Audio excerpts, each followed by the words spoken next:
Alright guys, welcome back to another DC Allies overview. Today we're going to be looking at Poison Ivy. Let's get into it. So Poison Ivy is a defensive character in this game, a defensive DPS basically used to guard the objective. She does a pretty good job doing this with her hero set. I do think that it's kind of a missed opportunity. They could have made her like a healer, use her like photosynthesis and maybe plant life to like heal players back to full or something.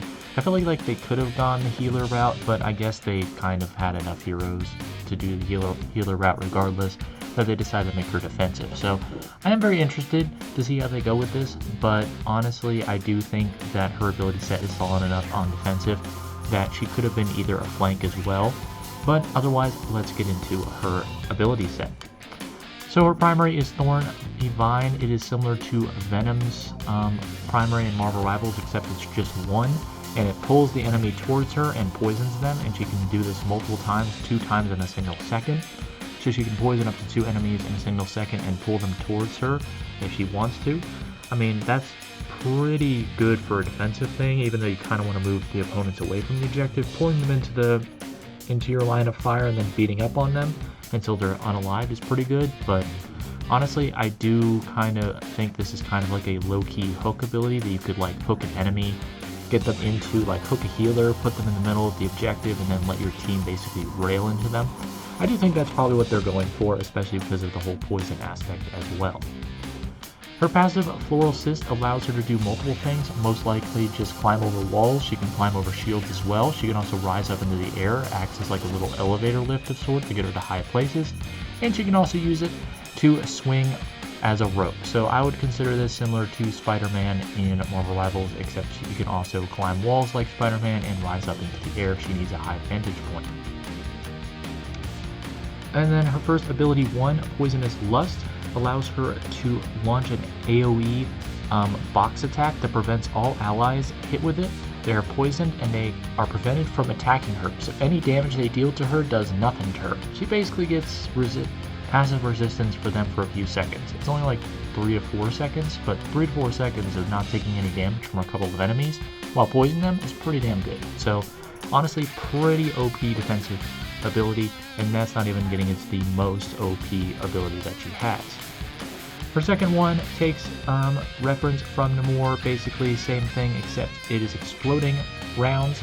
Flower pods launch exploding seeds. They are a little bit smaller. The splash is not nearly as good. It's only like half a meter, but it is very interesting.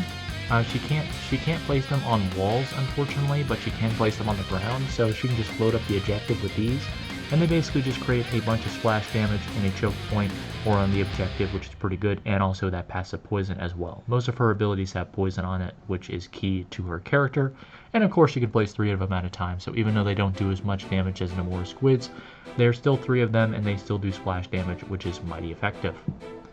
And then finally, her most OP ability besides her ultimate, but honestly it may be even better than her ultimate, Kiss of Death, allows her to control an enemy for 6 seconds by kissing them. Kissing them, she basically controls their entire mobility set and can even use their ultimate. So basically, it's like a low-key version of Loki. See what I did there?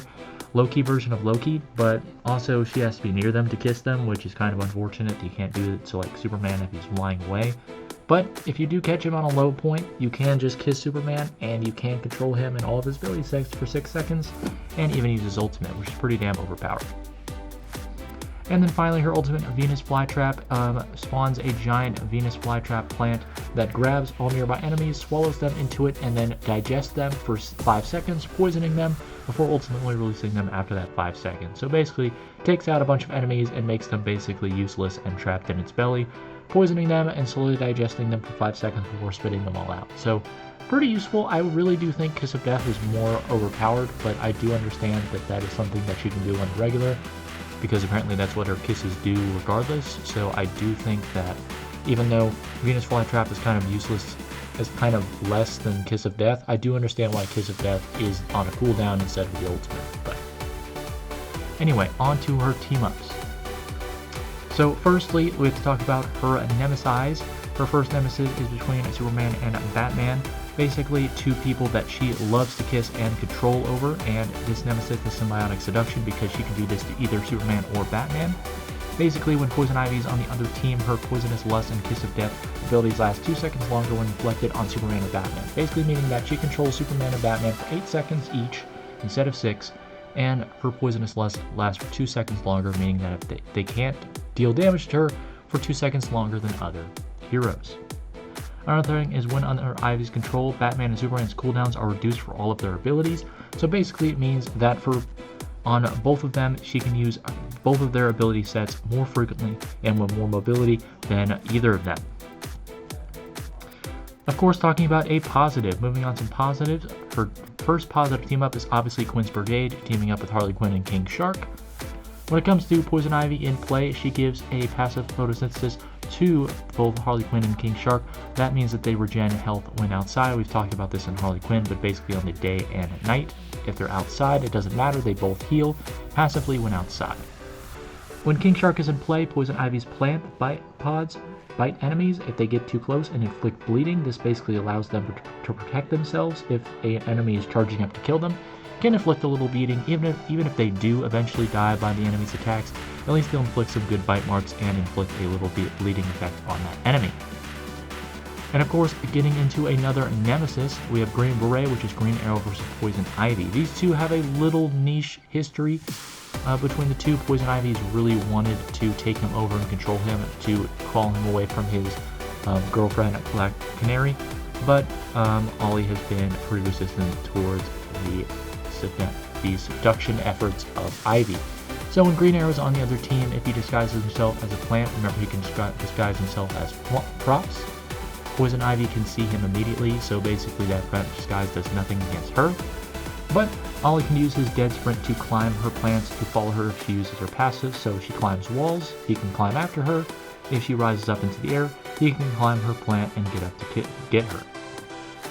And also his Exploding Arrows ability also deal extra burn damage to her flower pods, just as an extra for cute.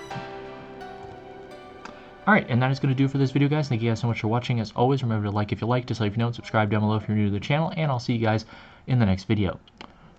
Toodaloo!